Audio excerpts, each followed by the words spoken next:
Okay, guys, let's kick it off then. Welcome everyone to the bi-weekly ZK Sync proposal review call. Thanks to everyone joining, even during the conference week.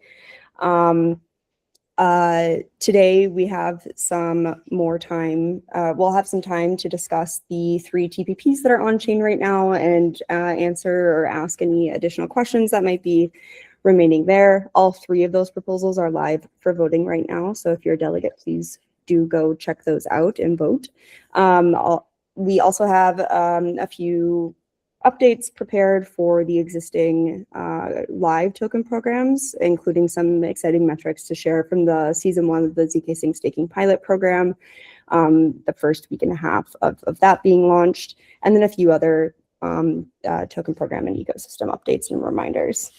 So jumping right into it, we have, as noted, 3 TPPs that are currently on chain and live for voting right now.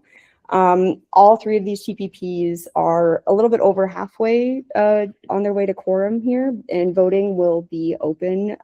It started on Monday. It will be live until the following Monday, unless quorum is met in the last 2 days where the voting period will be extended. I'll say a little bit more about that in a bit. But just to start, since we discussed all 3 of these proposals in quite a bit of detail on the last proposal review call, today I'm just going to briefly go over them, and we'll offer the opportunity for folks to ask any questions if there are any. So starting with TPP-15, the ZK Sync Association donation proposal. So this proposal is a donation request from the ZK Sync Association to support the association's purpose as a nonprofit issuer of the ZK token and also a steward of the governance system. The kind of main question around this one last week was, of course, around why is it a donation, or why is it called a donation rather than kind of being framed like other proposals we've seen in the past. We had Thomas, one of the association directors, who's also on the call again today, provide a really useful outline and overview as to why the reason behind the donation framing and how it's tied to the association's nonprofit status, and the kind of necessity around the donation framing in those regards. There's also a forum post that was posted last week as well that outlines this in a little bit more detail as well. But if there's any other questions on this one specifically today, Thomas is here and I would also be happy to try to help answer any additional questions that remain there. I'll go through all of them first, and then we'll go back and kind of just open it up for general questions. We then also had We also have TPP-16, which is the ZK Sync Audit Reimbursement Program, or ZARP V2. This is the next iteration of the existing, or I guess now ended ZARP program, which ended in January of this year. This deploys an audit reimbursement mechanism that covers both forward-looking and protocol upgrade audits, and also limited retroactive audit reimbursements. It expands this ZARP V2, this version of the ZARP program expands on beyond zip-only audits, and it also includes protocol critical security work for other important ZK Sync features. Then last but not least, we also have TPP-17, which is the ZK Sync Immunify bug bounty program. This program would this proposal seeks funding for the ZK Sync bug bounty program on Immunify. This is an existing program, again, that was previously funded by Matter Labs and acts also as a critical security measure to help identify vulnerabilities across different ZK Sync protocol components. So I'll pause there and just kind of open it up generally to questions that folks may have in regards to any of those 3 proposals. Anybody have any questions? Many folks have voted already, so great, thank you for that. I also just dropped the links to each of the proposals in the chat here, so you can go check all of them out as well.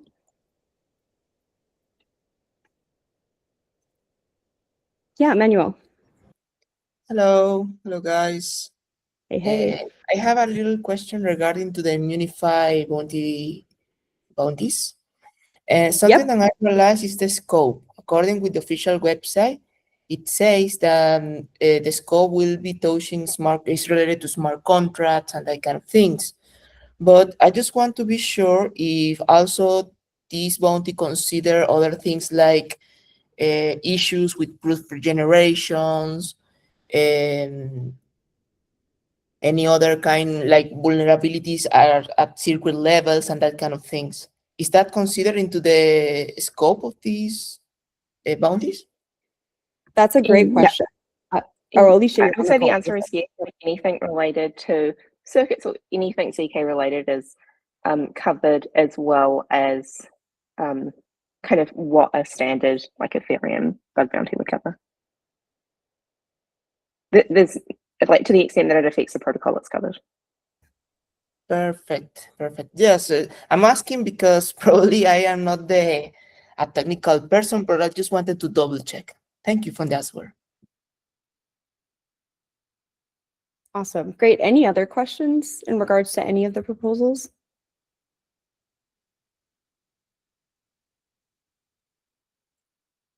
Awesome. Okay. Yeah. And this, just one other reminder, I mentioned it earlier on the call. Since these are the first batch of proposals, or TPPs specifically, we've had since the passing of TPP-14, which upgraded the specific parameters of the TPP proposal process. I did want to flash this in front of people just as a little reminder as well. So the changes that were implemented with TPP-14 in regards to the TPP proposal process, we're updating the vote delay as well as the vote extension. So previously, each of these were 7 days. Now the vote delay was reduced to 3 and vote extension reduced to 2. So again, just in regards to this batch of TPPs, they were all deployed on Monday of this week. Around similar times. So the initial voting window will go until this coming Monday, so February 23rd, I believe it is, unless quorum is met in the last 2 days, then the voting window will be extended from the point quorum is met, so potentially another day or two, depending on when quorum's met. But main deadline to keep in mind right now is Monday, February 23rd. We'll keep you updated if it's extended. So if you haven't voted yet, please go and do so before Monday, the 23rd. Great. Okay. Then if there's no other questions in regards to any of the on-chain proposals at the moment, we can move on to live token program updates. So the first one is in regards to the ZKnomics staking pilot program. So the ZKnomics staking pilot program has now been live for a week and a half. The program season 1 officially launched on Monday, February 9th. The purpose of the staking pilot program, just as a reminder, is to test and validate staking infrastructure in preparation for decentralized sequencer when that's ready, as well as to increase delegated ZK and active voting power via the tally delegate to stake mechanism that's built into their staking contracts. The pilot program, as I mentioned, is built using Tally staking contracts, and they're kind of the main infrastructure provider for this program. Through the first week and a half, some key metrics to call out here. You see, this is on the staking interface itself. You see here, there's a total of almost 172 million ZK staked at the moment, which is about 44% of the season cap. Participation cap, which is at 400 million. You also see here this week, the program started targeting 3% APR. Each week, it will be increased by 1% until it reaches the maximum of 10% APR for the season. And so this week, it was increased to 4%, so targeting 4%. So you can see that reflected in the APR here. The other metric that is really exciting that came out of this first week and a half is that the new active delegated voting power since February 2nd has increased by 94 million ZK, bringing the total active delegated voting power to over 1 billion. So this is really exciting and really important in terms of security, governance security, and in assurance of the governance system working, and a kind of a sign of the health of the governance system of having increasing the amount of active delegated voting power through this program, through the delegate to stake mechanism that's built in. Yeah, and you can check this out. First, I'll share the link to the staking interface, but I'll also share the link to the governance performance dashboard, which we've talked about a few times before, we've referenced a few times before on these calls, but if you don't know it, this is a really useful dashboard in general for where we track kind of all major governance, ZKs and governance performance metrics. So this is where this can be found here, as well as a multitude of other metrics as well. So yeah. And then I actually wanted to ask if there were any delegates on here who had any comments or experiences, if they're participating or if they've gained delegation through the program. Yeah, just kind of opening up the floor to hear what folks' experiences have been so far, if anybody wants to share, or if there's any questions as well.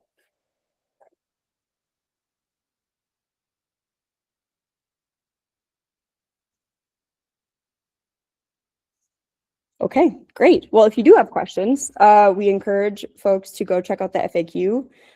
Tally put together this really, really helpful FAQ that kind of outlines the main program information. All of the main key resources are found here, and it also has kind of the main questions in regards to the program broken up into different sections here.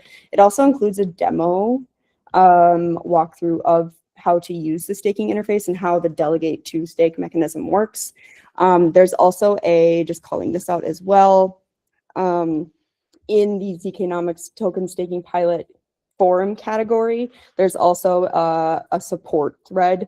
If you have any questions or run into any issues while using the staking interface, you can drop your support request here, and Tally is monitoring this every day, so they'll get back to you as soon as possible with answers to your support requests here as well.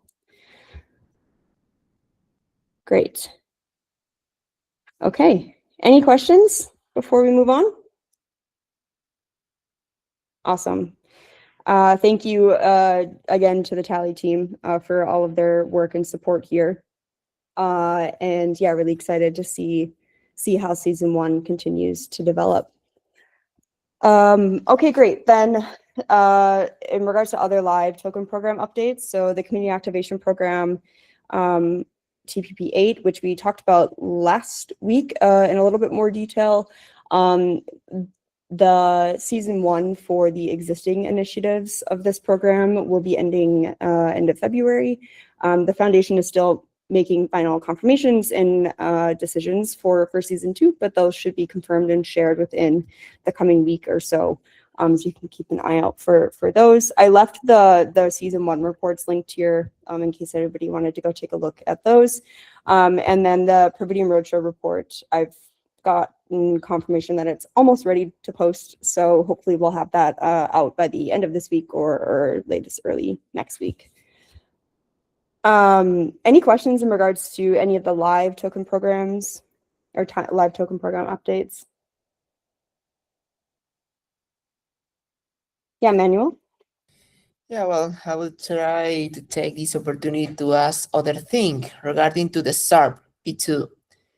Well, there is a specific phrase that got my mind, is that the proposal is based on the ZARP V1 learnings.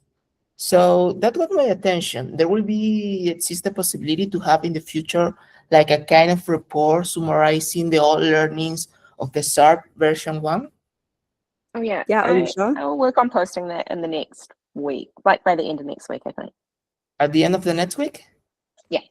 Okay, but thank you so they're much. kind of they're pretty straightforward. The biggest kind of learning was that there was like a lot of audit work carried out in general related in 2025 to things that were not covered under ZIPs or didn't need like governance approval. And then also just that the process itself can be of including kind of like the Minter components with ZIPs can be like an absolute last priority for an engineering team that is focused on a protocol upgrade. And the timing might not align, which is what happened with ZIP 13.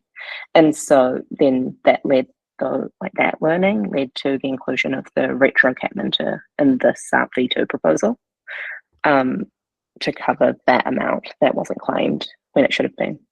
So yeah, Excellent. those are the two main learnings. Excellent. Thank you so much, Alicia and Shelby. I really appreciate it. Yeah, absolutely. Thank you for the great questions. Okay, great. Then if there are no questions in regards to the live token program updates, then we can move right along into a few, oh no, my bad, into some ecosystem updates, not another round of live token program updates. So these, some of them are updates, some of them are just reminders. So I remembered that the secondary governance interface launched in December of this past year, but we hadn't had a chance because we paused these proposal review calls for a while. We actually didn't have a chance to talk about it on the proposal review calls. So I wanted to actually take a moment to discuss it today or highlight it today. So you folks may have seen this post announcing the secondary governance interface, which is now live. Secondary governance interface that has been live now since December.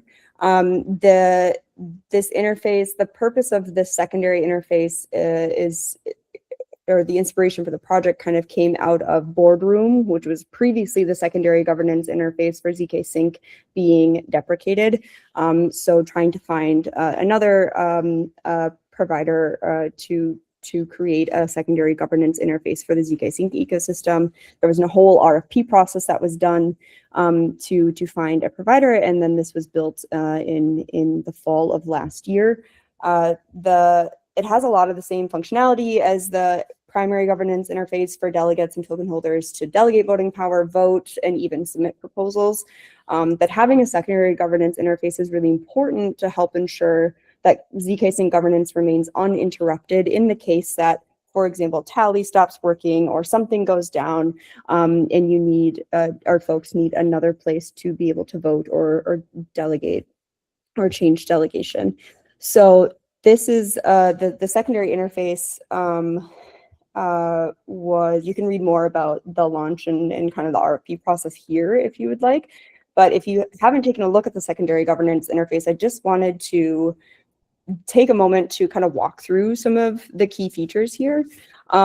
So some differences, I guess, from the primary Tally governance interface so on the proposal page here, it's a lot simpler, you'll notice. It's a lot kind of more basic, but that was also on purpose and by design.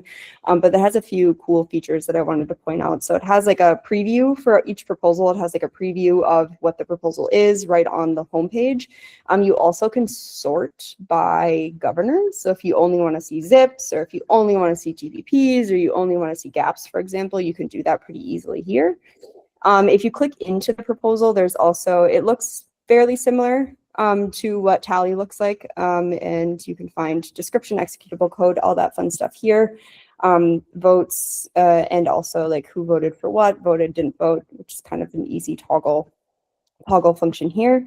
And one really cool thing about this one, in my opinion, is this delegate voting history preview that this interface provides. So if you go to the delegates page on at alt.vote.zknation.io, you can actually see a preview of how many or what proposals delegates have voted on of the last 5. It only shows the last 5. So this is kind of cool. It's kind of like a quick view sort of feature that folks can use to find or see voting history of delegates. And then another nice feature for folks too, for example, you can actually search by name. So not ENS name, but actual like a name, which if anybody's tried to do this before and has to like scroll through pages and pages of delegates, you know the pain here. So for example, Stani's on the first page, but if I wanted to search for Stani, I could just type in Stani rather than having to find his address or ENS name or whatever it is, which is kind of a cool feature as well. So I just wanted to call this out, especially since we're in a voting period right now for 3 different proposals. Just wanted to highlight this as that it exists, or remind folks that it exists and it's there to use. And one comment I will add for the secondary interface, or one important note for the secondary interface in comparison to the primary interface, so the primary tally interface, is that in regards to association membership, that is only available for opt-in on the primary tally interface, so at vote.zknation.io. That is not available on the secondary interface here. So just one important kind of side note for that one. Has anybody used the secondary interface or played around with it at all?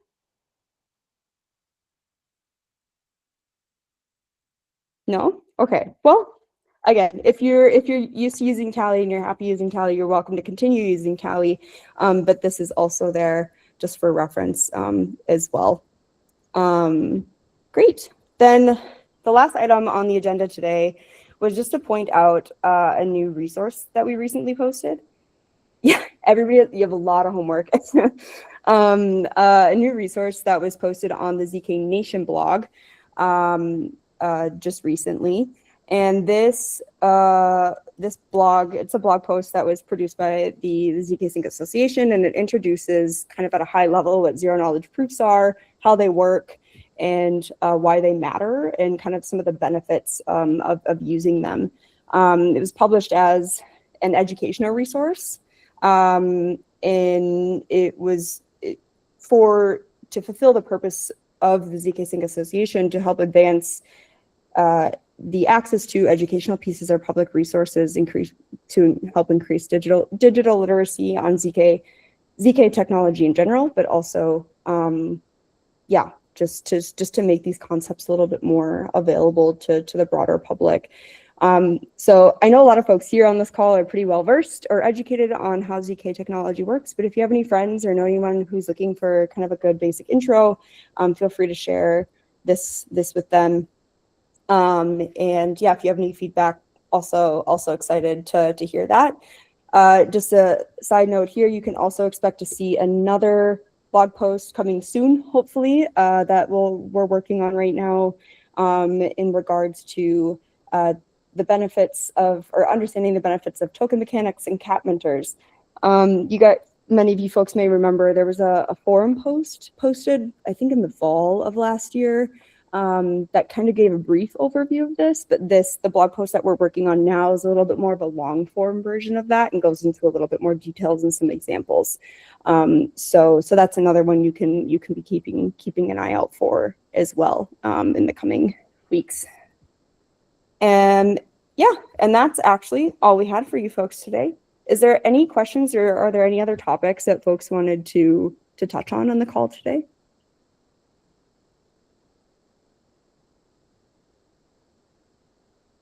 Amazing. Wonderful. Then we can call it here.